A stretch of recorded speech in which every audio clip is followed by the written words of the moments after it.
Hey guys! Creating own Star Citizen cinematics is one of the most rewarding experiences I had playing this game. So if you are interested in this topic and want to do your own video projects, this is the right spot for you. The first step surely would be to boost your recording skills. This points directly at today's topic, mastering the advanced camera controls. At first glance, these can be quite intimidating and confusing, but trust me, all you need are the key bindings, some basic understanding and of course practice in order to create breathtaking Star Citizen shots. So in case you are looking for some guidance to improve your camera work, then stay tuned.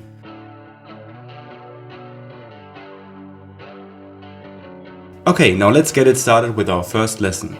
I think the easiest way to showcase the possibilities of the advanced camera controls is by seeing them directly in action. Therefore, I want to introduce you to the star of today's tutorial, the Anvil Gladius. On foot, Star Citizen offers you three different camera modes: first person, over the shoulder and behind your back. Second and third are categorized as third person camera modes. In vehicles, most of the time, you only have the first person and one third person camera mode available. You alternate between them by pressing F4. All camera techniques mentioned in the following chapters revolve around the third person camera of vehicles, since the Gladius is going to be the shooting star of today's video. Next to F4, one of the most important commands is activating free look by pressing Z or Y, depending on your keyboard once you are in your vehicle. This allows you to circle around your camera's focal point and look at it from different angles.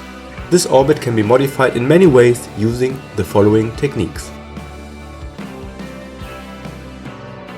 In order to master the advanced camera controls, you need to understand the difference between zooming and changing the focal point of your shots. Scrolling the mouse wheel up or down while pressing F4 will make the camera start zooming in or out. Imagine the camera being tied to a dot. Via zooming out, this dot transforms into a stick with the camera attached to its end. While zooming, the length of the stick becomes flexible and is determined by the degree you are scrolling with your mouse wheel. This leaves, and this is really important, the focal point of your shot untouched. Therefore, zooming only decreases or increases the radius of your camera rotation around the fixed point, in our case, the Gladius. In contrast to zooming via mouse wheel, we can reposition the focal point of the camera by holding F4 and pressing up arrow or down arrow for longitudinal movement. This can be transferred to left and right arrow as horizontal and page up and page down as vertical movement.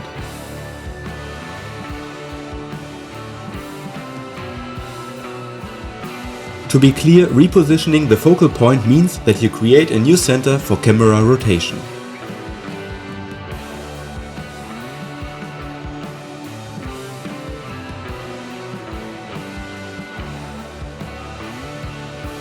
Once you want to return to your default camera position, just press F4 and the asterisk key on your numpad. In case we want to move the camera even further away from our object, we can combine both previously mentioned techniques and add additional distance to the Gladius. Doing that, we have to remember that circling via free look won't rotate exactly around the Gladius anymore, because we repositioned the focal point roughly 10 meters behind the ship.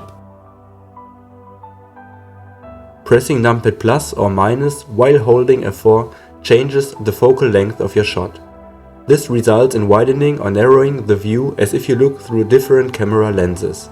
Be aware that changing the FOV results in a step-by-step response and not in a smooth transition.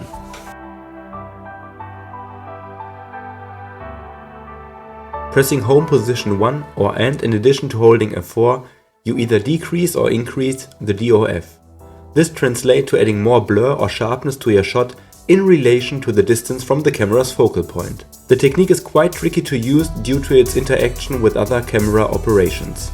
Put in simple terms, the higher the DOF, the more of the shot is depicted sharp. Lowering it adds more blur, moving away from its focal point in all directions. In case you found this tutorial informative and helpful so far, I would really appreciate it if you hit the like button and help spreading this video to other players. Thank you very much. While recording the game, there's nothing more annoying than adjusting each camera position new after alternating between different angles. Thank goodness you don't have to do this.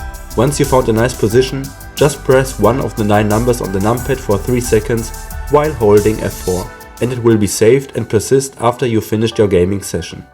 Here are my favorite 6 positions I saved for the gladius. Of course, each save spot can be overwritten. In case you want to delete all saved positions on the numpad, you can do so by pressing numpad 0 while holding F4. It is important to know that each vehicle has its own persistent saved camera positions. This means that the presented angles are only tied to the gladius. At the end of this video, 2 other things are nice to know. First, the speed of camera movement and switching of saved positions is fixed. We can't change it. For example, alternating between saved camera angles always takes 1 second. Furthermore, objects collide with the camera's imaginary stick. Therefore, rotation in smaller corridors can be a real jaw. The only exception is changing the focal point while focusing on your vehicle. This allows you to transition smoothly through the hull. I tried to keep this tutorial as short as possible. In case you want the most detailed look at this topic, you need to check out the video from Mr. Hasgaha, linked in the description below. I hope you found this first part of the Filmmaker series informative, and I would really appreciate it to see you all in the next episode where we will have a closer look at my preferred editing software. Stay safe.